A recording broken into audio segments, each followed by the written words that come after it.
and Professor K.C. Khandar Lifetime Achievement Award in 2017, and he is President of International Society of Teledermatology in 2012, apart from other dermatological association, and he has a credit of almost 7 books on dermatology written by Dr.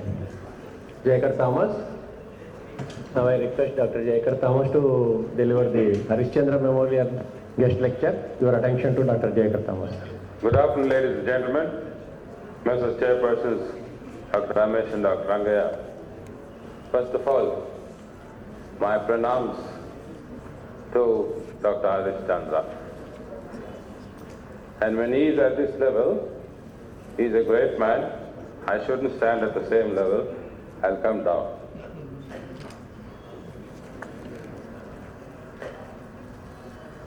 Already much has been told about him, but what I read in the website about Professor Harishchandra is that he was the one who was responsible for this formation of IAP by bringing in two societies together. So that is a human service and selfless service which we have to really appreciate. I don't know him at all. I don't know him at all. I have met scarcely some of the Telangana pediatricians, and I am very, very grateful to all of you for giving me this oration. This is some information about myself. I always like to move around and talk because for two reasons. One is I feel very, very comfortable. Number two is I don't go to sleep. That too after post-lunch, you know. We are all lucky. All of you are lucky because you can go to sleep, nobody is going to ask you anything. And when you go to sleep, I can say anything and get away with it. But there are two people who are very, very unlucky in this auditorium. The two chairpersons. They have to keep awake and they have to listen to whatever I have to say. So with that, let me start this very, very serious oration. Now what do we understand by the term moisturizers? A moisturizer is not a substance that will just take water and put it onto the skin. A moisturizer is a substance which has the capacity, the contents of them, as you all know, there's so many of them. Some contain oatmeal, some contain ceramides, some contains fatty acids, some contains vitamin E, some contains aloe vera. Now let's see how we are going to balance this information that we get and put them all together.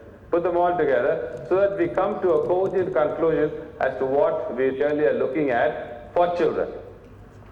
Now for practical purposes, moisturizers generally are divided into 3 different forms. They are namely humectants, occlusives and emollients. It's important for one to realize what is the difference between these 3 things. When I use the word humectant, it means that I use a substance that is capable of absorbing moisture from the atmosphere.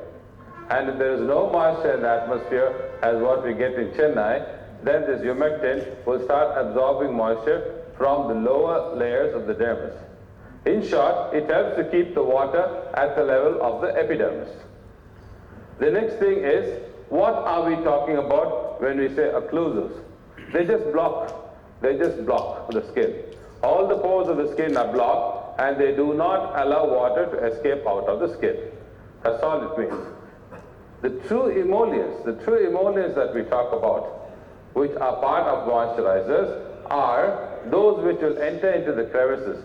Supposing there is a break in the continuity of the skin, a fissured skin, a dry cracked skin, an eczematous skin, a baby with atopic dermatitis, a child with ichthyosis, a child with psoriasis, where you get broken skin, where the continuity of the skin is not present. Those are the conditions where an emollient will have to be used so that these molecules will fill up the crevices that are present in the skin. Apart from these 3, we have today what we call, actually this word is something which I coined myself, multitasking emollients, multitasking moisturizers, which have more than a humectant effect, more than an emollient effect, more than an occlusive effect. They act at the level of the immunological phenomenon, and I shall tell you how. They act at the level of the barrier function of the skin, and I'll tell you shortly how. They act at different levels where they can even act at the level of the antimicrobial peptides, which means it is able to protect the skin from invasion by microorganisms. So that's what I call today as multitasking moisturizers. Now just to give you a very, very brief idea of what I'm talking about, and it's very, very easy for you to understand. You know that the skin has the epidermis, dermis, and subcutis. In the epidermis, two important layers in today's context, in this presentation context. One is the stratum corneum, that is the uppermost layer. The next is the granule layer, the stratum granulosum. There are two things that happen. Now the stratum corneum, which I have shown here as uppermost layer, it contains what we call as the natural moisturizing factors. That is present in everybody, you, I, every child which comes onto the universe has these natural moisturizing factors, and these natural moisturizing factors will include urea, lactic acid, and pyrrolidone, carboxylic acid. Forget the names, but you must know that there are natural moisturizing factors in the stratum corneum. When you come to the next layer, the stratum granulosum, now this contains what we call as epidermal lipids, the epidermal fats. Now when we use the term epidermal lipids, we should remember that there are three very important chemicals which comprise the epidermal lipids. One are the ceramides. That is the major portion of the epidermal lipids. Number two, the free fatty acids. And number three is what we sometimes we tend to call them as just cholesterol alone. That's a very, very minor, small amount of cholesterol that form the epidermal lipids. But the major part is caused by ceramides, formed by ceramides. So now there is always a crosstalk that is going on between the stratum corneum, that is the corneal layer, and the stratum granulosum, that is the granular layer. There's always a crosstalk. What is this crosstalk? The crosstalk is that the stratum granulosum will say, now as long as I do not have the epidermal lipids, I will not let you have the natural moisturizing factors. So I told you earlier a few seconds ago that all of us are born with natural moisturizing factors. But then, if we do not have the epidermal lipids, there's always a crosstalk, there's always a fight between the stratum granulosum and the stratum corneum, and what gets killed in the crossfire are the epidermal lipids. So eventually, loss of epidermal lipids, loss of natural moisturizing factors, dryness of the skin, loss of water from the skin to outside the skin, and that's why you get the dryness of the skin. Now what is happening in the dry skin is, for classical examples, I'm just giving three prototypes. I don't want to take all the dry skin disorders. Ichthyosis is something which you all commonly see. What happens in ichthyosis? There are two things. One is it's only a disturbed keratinization apart from the dryness. That is, the keratin which is being formed is not being formed properly or correctly. The second condition I've given is atopic dermatitis, where there is a defective barrier function. The skin is not able to hold on to the water that it should normally have. In other words, there is what we call as an increased transepidermal water loss. Water is lost more through the epidermis in children with atopic dermatitis.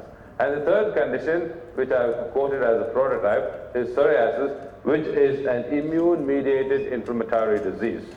Today, psoriasis is not considered a disease where there is multiplication of keratinocytes, which we all learned some years ago. It is an immune-mediated inflammatory disease. And in all these three conditions, the baseline treatment would be a moisturizer, either in the form of a humectant, or occlusive, or an emollient. One of this we'll have to use. Now there are certain equipments that are used to measure the amount of water, the amount of fats and all that. These will include the hygrometer, the corneometer, and the tirometer. The tirometer is the most important, where the transepidermal water loss is being measured. And by making use of these instruments, it has been shown in several studies. In several studies it has been shown that in all these conditions, which we mentioned, the prototypical ichthyosis, the prototypical atopic dermatitis, the prototypical psoriasis, in all these conditions, there is increased transepidermal water loss in the affected areas, as what is graphically represented here. And also at the same time, the stratum corneum hydration is decreased. I told you about the natural moisturizing factors. So the NMF, the natural moisturizing factors, decrease. The next thing what happens is, that's what NMF is decreased. The next step that will happen is the free fatty acids also decrease. That is, the epidermal lipids also get decreased. Now what is the net result? What is the net result? There is going to be a very, very dry skin. But when we think about dryness of the skin, the story doesn't end with this type of explanation alone. The story continues in the sense that there is always a disturbance in the connection between the two cells. There are bands or bridges which connect two cells. And in the case of ichthyosis or atopic dermatitis or psoriasis, we have what is known as the tight junctions. These junctions hold the skin together, hold the cells together, the tight junctions. Now what do these tight junctions do? This is just a diagrammatic representation of the tight junctions. Different types of junctions, as you could see, are shown in the diagram, but we will concentrate today in this context only with the tight junctions. Now these tight junctions are those which are found in between the cells of the stratum corneum.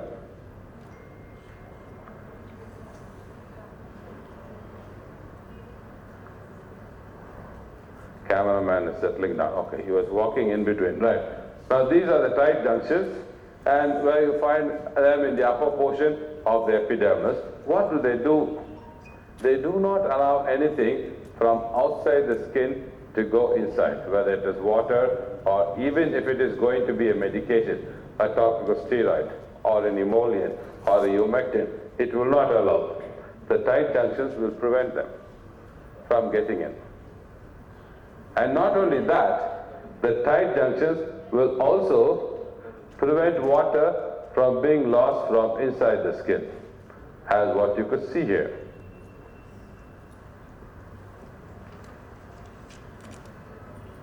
So when the tight junctions are, the integrity of the tight junctions are maintained, nothing can enter the skin and water cannot be lost out of the skin.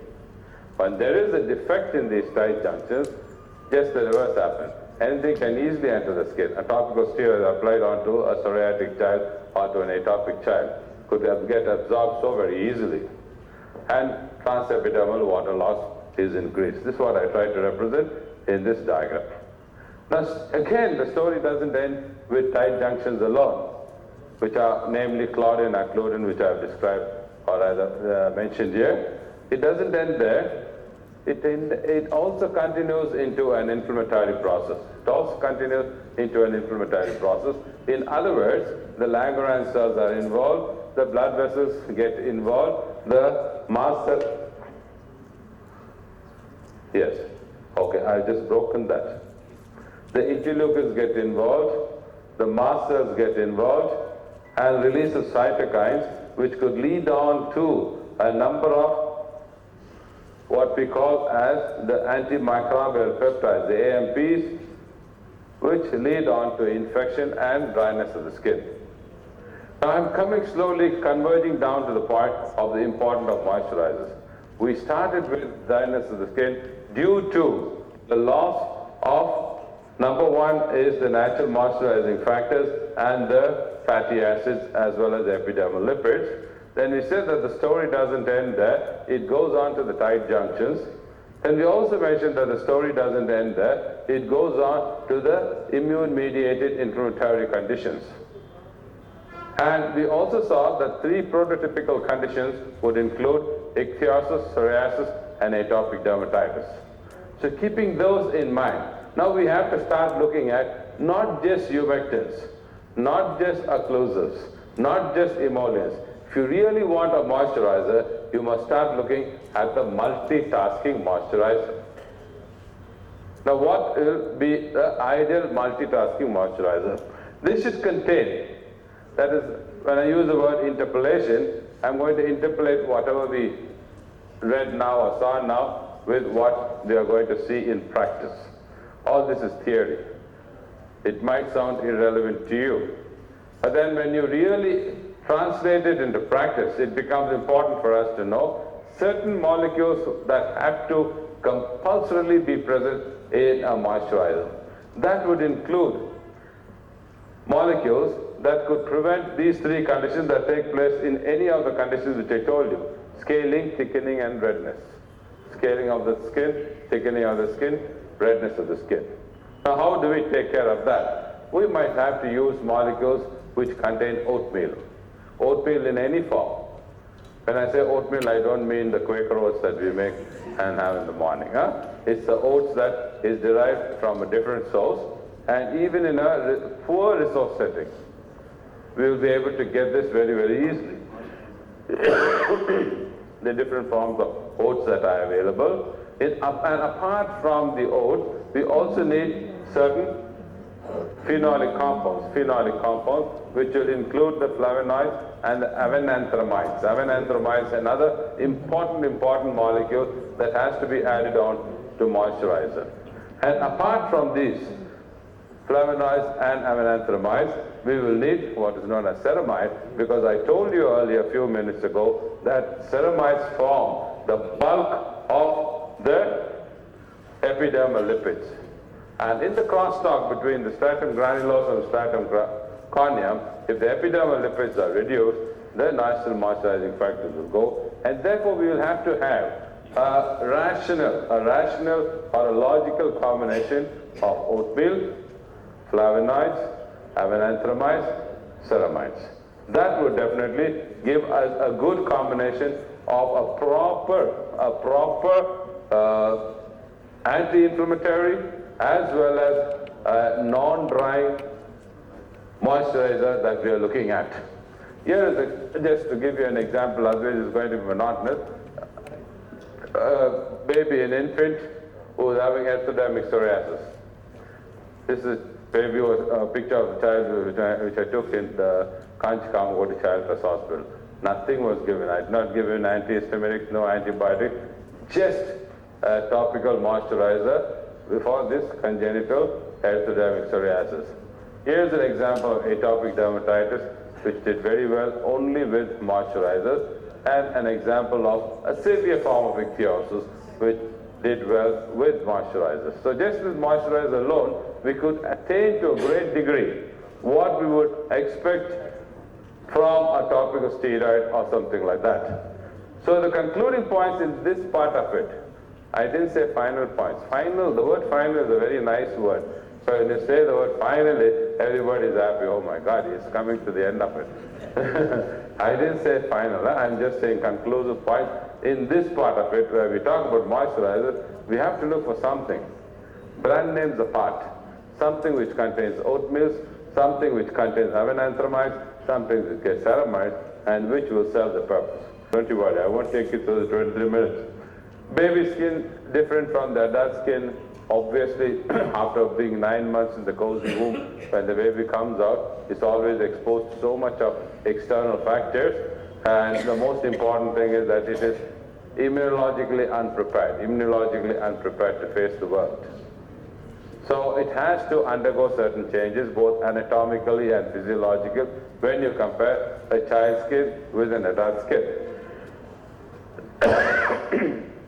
In short, a child's skin is much, much thinner. A child's skin will have less of collagen, less of elastic tissue, and most important is that the body surface area to the body weight, the proportion is much, much higher when compared to an adult.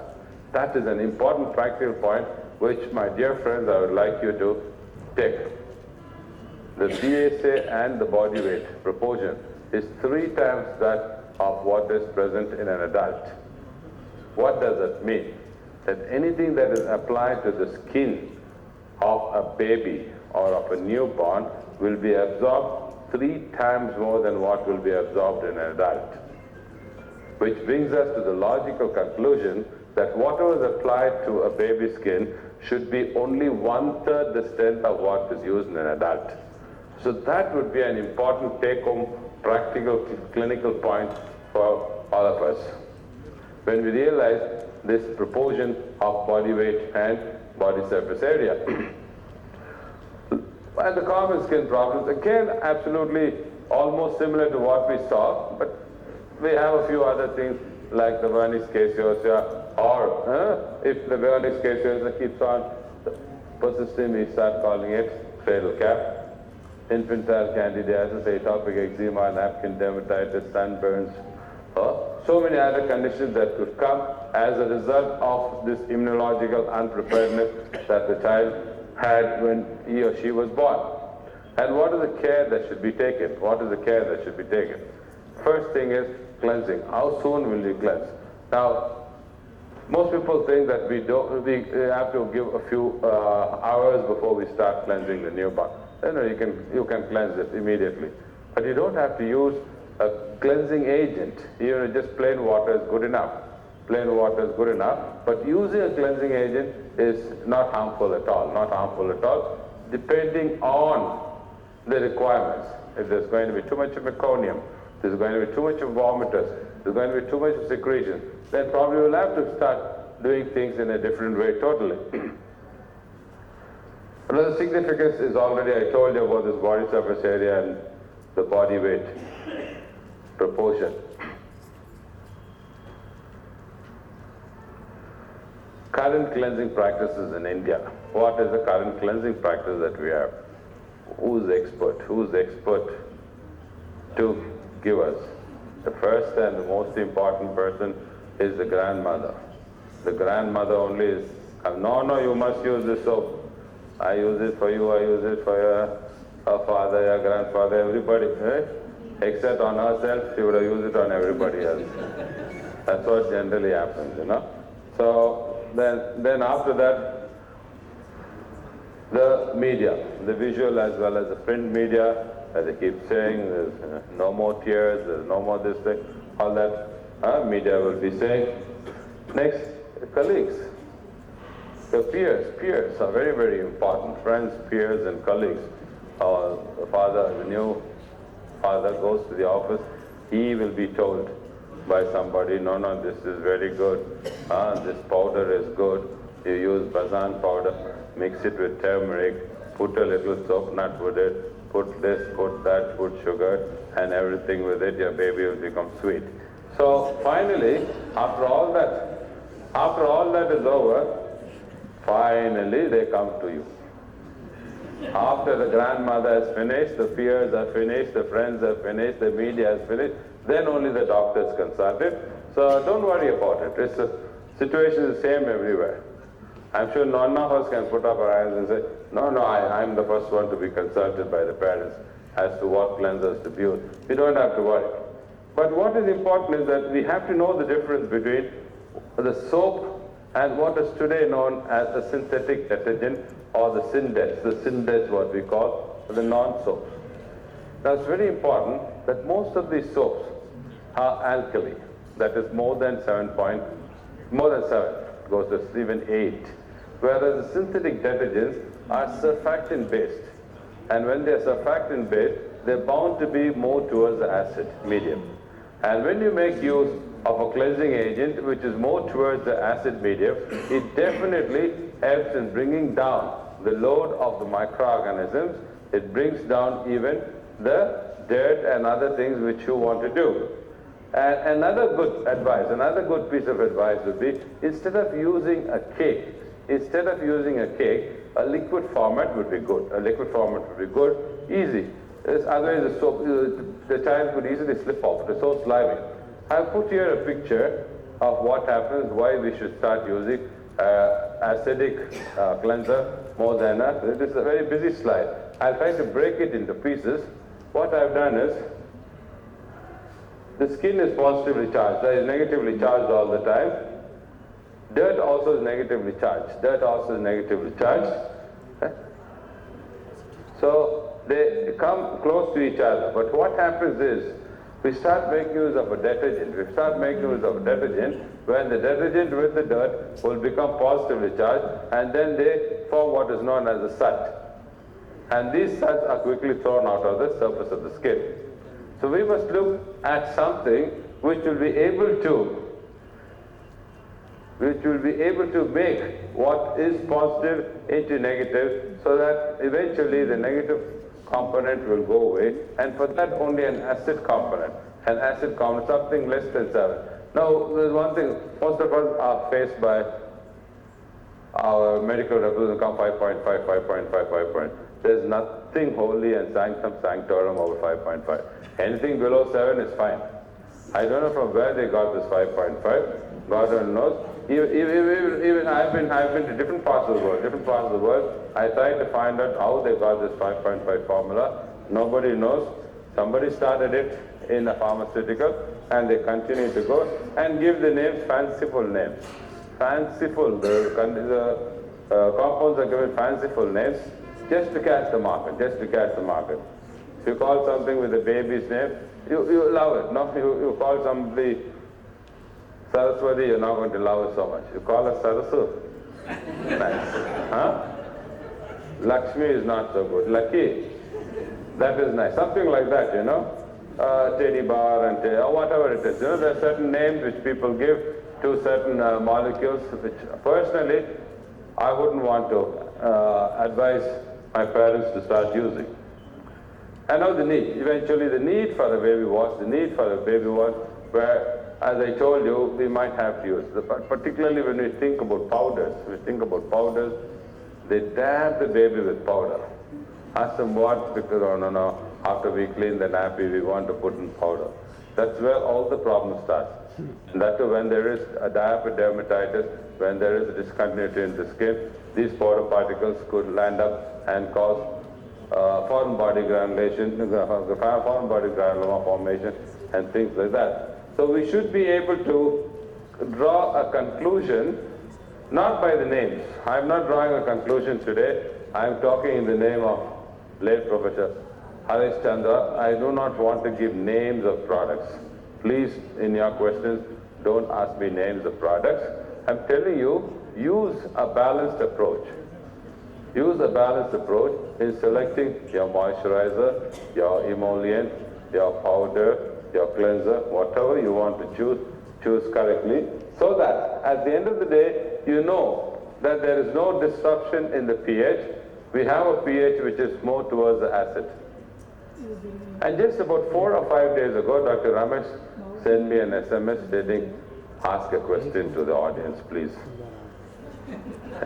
But please ask an easy question, he said. Please ask me. So I'm going to ask you a very easy question. The question is this: where do I come from? From New Delhi, Chennai, Mumbai, or Bengaluru?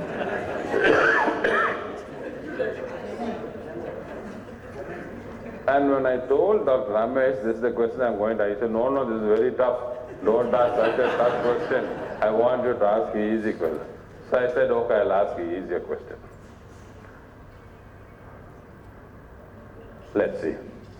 Moisturizers act by, number 1, pulling moisture from the air. Number 2, filling in the crevices between the corneal sides, that is the stratum corneum, providing a barrier to water loss, or all of the above. Thank you very much. My day is done.